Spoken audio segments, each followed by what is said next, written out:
बिस्मिल्लाहिर्रहमानिर्रहीम। यहाँ पर देखें कि ये वाली जो ट्री है ये काट दी है। इतना अच्छा इसके ब्लॉसम लगता था तो ये काट दी गई है, जो बहुत ही सैड है। मुझको ये बिल्कुल पसंद नहीं आया। बहुत अच्छी इसकी ब्लॉसम ट्री थी, इस पे ब्लॉसम लगता था स्प्रिंग पे।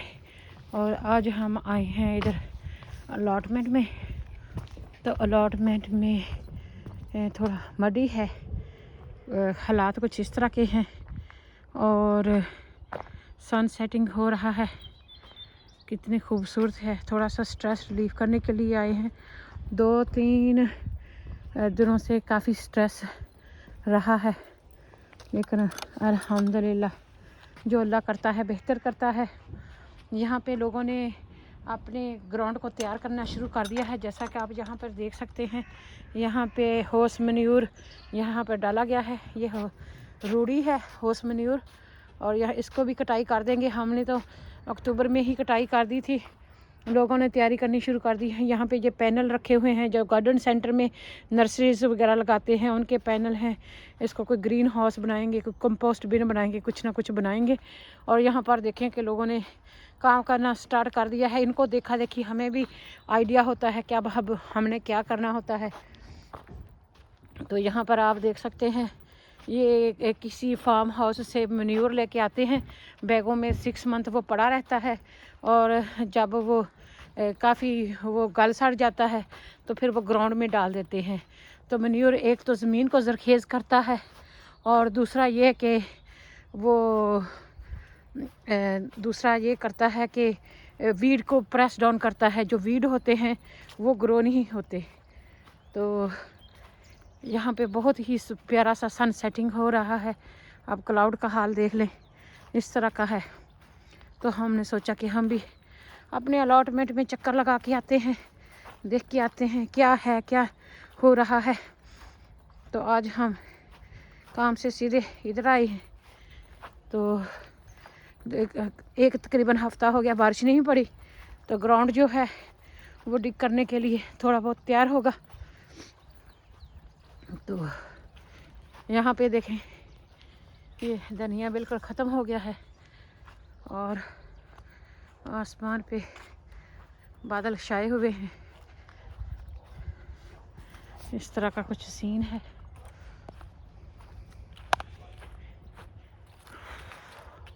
हमारा गार्लिक भी इस तरह का है, कोई ख़ास इसमें नहीं है।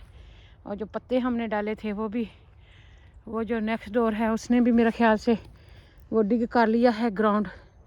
जब इस तरह नरम जगह हो तो उस पर बहुत जल्दी डिग हो जाता है। तो अब हम इसको पन्ने को उठा के उधर उधर पत्तों के ऊपर कवर कर देंगे और इस जगह को तैयार करेंगे। यहाँ पे भी कारपेट भी एक तरफ को किया हुआ है, मोड़ा हुआ है, और इस तरह की सीनरी है। एप्पल ट्री इस तरह हो चुका है। मैं देखने आई थी कि अगर यहाँ पर धनिया वगैरह है कि नहीं, ताकि मैं धनिया लगा सकूं। तो यहाँ पे देखें कुछ इस तरह का हाल है। ड्रम में पानी भी बहुत कम है, पता नहीं पानी किधर गया है। ये पानी कोई, ये ड्रम भरा हुआ है, ये ड्रम उस पानी से भरता है, और ये पानी यहाँ से या तो लीक कर रहा है, नहीं पता इसका क्या है। इसका पानी इतना लो क्यों है? तो हो सकता है कोई पानी चोरी कर रहा हो। तो इतनी सर्दी में तो पानी की ज़रूरत नहीं पड़ती, फिर भी देख लें इस तरह का कुछ सीन है अलॉटमेंट में। ऐसे ही थोड़ा वो करने के लिए बाहर आए हैं कि देखें क्या हो रहा है। कई लोग जो होते हैं ना बेहद वो बगैरत होते हैं, कि अपनी जो इज़्ज़त होती है वो होती नहीं है, और ना उनकी खुद रिस्पेक्ट नहीं होती। वो खुद सेल्फ़ रिस्पेक्ट से महरूम होते हैं। ना उनमें कोई अच्छा अखलाक होता है, ना अच्छा किरदार होता है, ना सफाई सुथराई होती है, और वो बेहद बदतमीज़ होते हैं। तो वो जो बदतमीज़ी के साथ वो ये चाहते हैं कि जो हर काम उनकी मर्ज़ी के मुताबिक हो, और जो वो चाहें वो हो। तो ऐसा नहीं होता। गिव रिस्पेक्ट और टेक रिस्पेक्ट दूसरों की इज़्ज़त करो ताकि तुम्हारी इज़्ज़त की जाए, ये हर इंसान को पता है। और दूसरा ये है कि जो कोई जैसा करता है ना वैसा बढ़ता भी है। तो everybody is responsible for their own actions, जो करेगा वो वैसा भरेगा। तो जो अपनी करतूतें की हुई हैं फिर उसका खमियाजा भुगतना पड़ता है। लोग दूसरों को ब्लैकमेल करने की कोशिश करते हैं, दूसरे को इमोशनल करने की कोशिश करते हैं। जब मतलब हुआ तो खोते को भी प्यो कह लेते हैं, बाप बना लेते हैं, और जो मतलब नहीं होता तो वो बाप को भी खोता कह के, गधा कह के होते हैं। इस तरह वो मतलब के जार होते हैं। तो हमें तो सांप की तरह लोगों ने बहुत डसा है, तो आप बचे रहें, इसलिए मैं बात कर रही हूँ। ये यहाँ पे देखें कि ये सर्दियों में जो पालक का जो पौधा होता है ना इस तरह फैल जाता है, और जितने भी पौधे हैं ना वो ज़मीन के साथ चमट जाते हैं, क्योंकि ज़मीन से ज़रखेज़ी भी लेते हैं और ज़मीन से इनको गर्मी भी मिलती है, वोम भी होते हैं। और जब ये गर्मी होती है तो इनके ऊपर पत्ते और पौधे काफ़ी बड़े बड़े हो जाते हैं, 2-2 3-3 फीट हाई हो जाते हैं। यहाँ पे पालक का पौधा है, ये सारी पालक वगैरह लगी हुई है, तो मैं ये आपको दिखाना चाहती थी कि इंटरेस्टिंग नेचर है।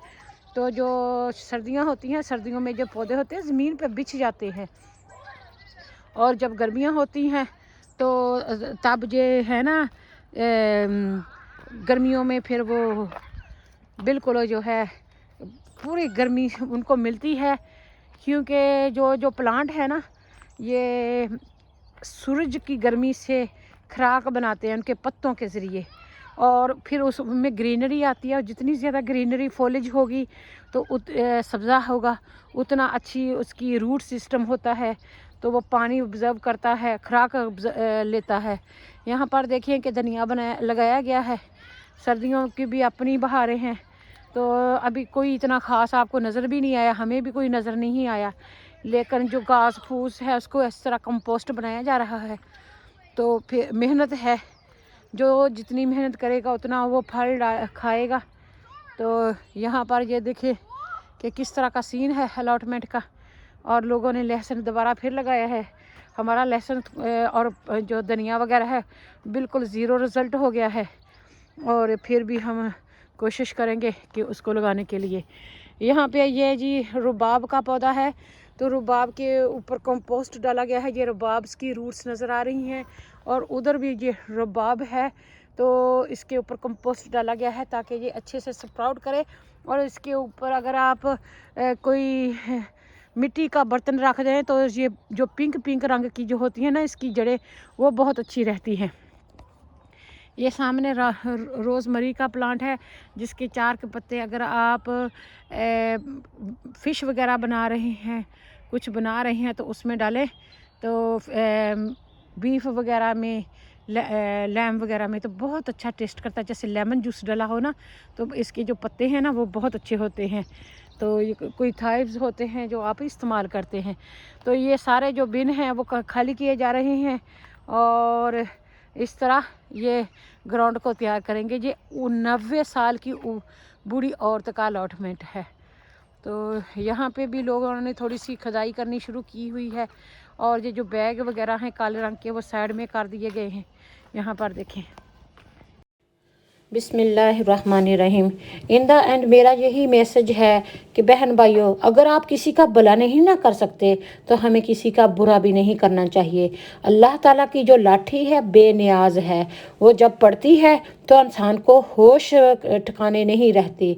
तो वो कभी इंसान को माल से आजमाता है, कभी औलाद से आजमाता है, कभी रिज़्क से आजमाता है, कभी वो फूड से आजमाता है, गरीबी से अमीरी से आजमाता है। और तरह तरह के लोग आपकी ज़िंदगी में आते हैं, आपको परेशान करते हैं। वो भी आपके लिए एक आजमाइश होती है अल्लाह ताला की, कि कौन सब्र तहम्मुल से काम लेता है, कौन बर्दाश्त करता है, और कौन आपे से बाहर होकर कोई गलत कदम उठाता है और फिर वो उसका खमियाजा भुगता रहता है। मेरे बहन भाइयों, मेरा यही पैगाम है कि गुस्से की हालत में कभी फ़ैसला मत करें, गुस्से की हालत में कभी फ़ैसला मत करें। कोई उस वक्त दिमाग की अक्ल पर जो पर्दे पड़े होते हैं, कोई फ़ैसला सही नहीं होता। गुस्से की हालत में कोई फ़ैसला मत करें, और खुशी की हालत में वादा मत करें। खुशी की हालत में किसी से वादा मत करें, क्योंकि जब इंसान खुश होता है ना, बड़े बड़े वादे कर लेता है, बहुत बड़े बड़ी बोल देता है, लेकिन जब टाइम आता है तो वह वादा वफा नहीं होते करते। इसलिए इस्लाम में ये भी है कि जो वादा करो वादा पूरा किया करो। इंसान की ज़बान जो है ना, वो लोहे की लकीर होती है, या ज़बान हो या गर्दन हो, इतनी आपकी ज़बान में सॉलिड होनी चाहिए, सच्चाई होनी चाहिए, हक पसंद होनी चाहिए। ज़बान हक बोले, सच बोले, किसी पे इल्ज़ाम ना लगाए, किसी की चुगली ना करे। और जितना आप कोई भी अमल में अल्लाह ताला को अपने करीब समझेंगे, अल्लाह की रज़ा के लिए करेंगे, यकीन करें अल्लाह आपको उतनी ही रिस्पेक्ट ज़्यादा देगा।